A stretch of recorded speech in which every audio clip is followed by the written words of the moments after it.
Hi guys, welcome back to the channel, and today, as you've seen by the thumbnail, we're going to be talking about this, my fast road light track work brake setup for my car, my Audi SQ5. Now, so I've had loads of comments about setup, what I'm running, why I'm running it, even down to the colour, the paint. That is Porsche Speed Yellow if anyone wants to know, but there's a lot of other comments about how it works and why I've done what I've done, because I've gone totally against the grain in a lot of ways.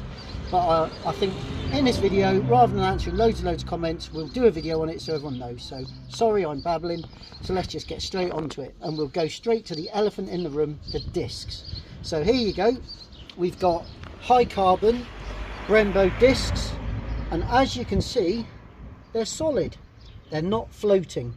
Now Audi SQ5s come with floating discs as standard, with an aluminium centre and obviously a cast outer. And why have I gone to steel? Because surely you'd think it's taking a step back from the Audi originals. So to tell you why I've done what I've done. Now we do a lot of fast driving, go to Europe a lot, go to Nürburgring, go to Castle Combe track days. And when we first bought this car, the brakes were quite knackered, so we replaced with standard.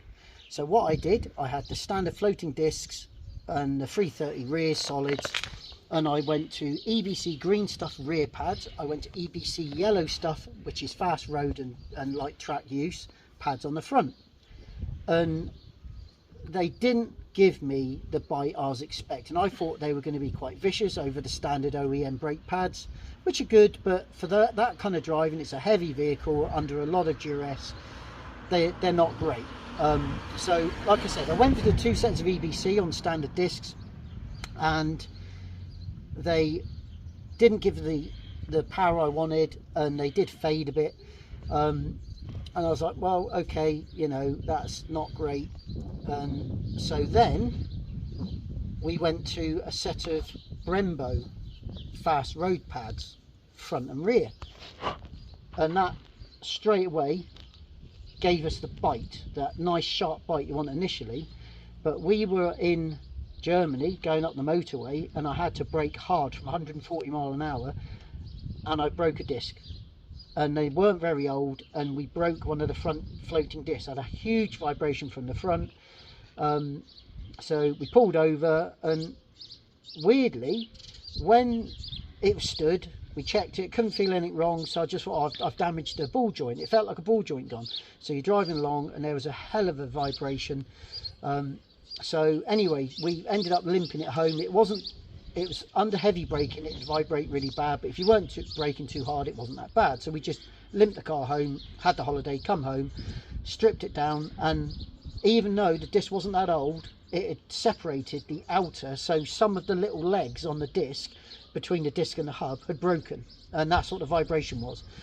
So obviously, you know, you could put that down to a failure of a new part, whatever, but I didn't like that. So I went to solid discs, which are these high carbons, and these have worked faultlessly ever since. And I've also gone up a grade on the brake pads, so I'm now on Brembo track pads on the front and Brembo fast road pads on the back. But I've got high carbon steel track discs front and rear, 330s on the front, they're 380s on the 330s on the rear, 380s on the front, and I've had absolutely no problem whatsoever with fade or vibration or anything. They've taken all the abuse they've been thrown at them, better than the OEM floating discs. So that is why I'm running the solid discs. What I've also upgraded, so I've got the hell braided brake lines, which is Porsche Speed Yellow as well. That obviously you don't get the bulging rubber hoses that you get, so you get a much stronger pedal feel. But what I've also done on top of upgrading the lines front and back is I've changed the brake fluid from 4.0 to 5.1, which is a higher boiling point, but 5.1 doesn't like rubber hoses, so we've got rid of all the rubber hoses. That's fine.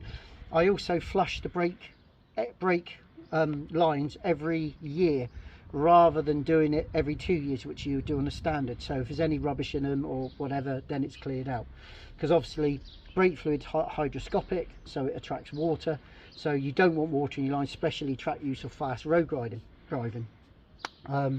So yeah, if you're doing an upgrade, so you're putting these brakes on a different vehicle, always make sure you buy the brake lines for the calipers, not the car, because it's the same fitment on the car, so it's the same union, but the way it fits onto the caliper is completely different to other Audi products. So if you were running an A5, for example, this brake hose will not fit the SQ5 caliper. So just to let you know, if that is the case, then make sure you get the correct hose for the caliper, not the car. Luckily, the way they attach on the car itself is all the same. So just so you know, if you want to upgrade your brakes, and also you want to make sure if you're upgrading that you put the correct disc size to the caliper spacing, because the newer SQ5s, so I think from 2017 on, have a 345 or 349 disc and a totally different caliper. It's a smaller 4-pot caliper rather than a massive caliper like this on a huge disc. So always check, if you're trying to do an upgrade from a different model to yours, that the fitment is the same. If you're not sure, you know, give me a shout in the comments.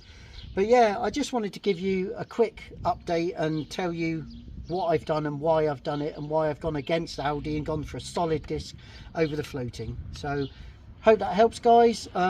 Any info you want to know, let me know in the comments. Like and subscribe. See you in the next one. Cheers, guys.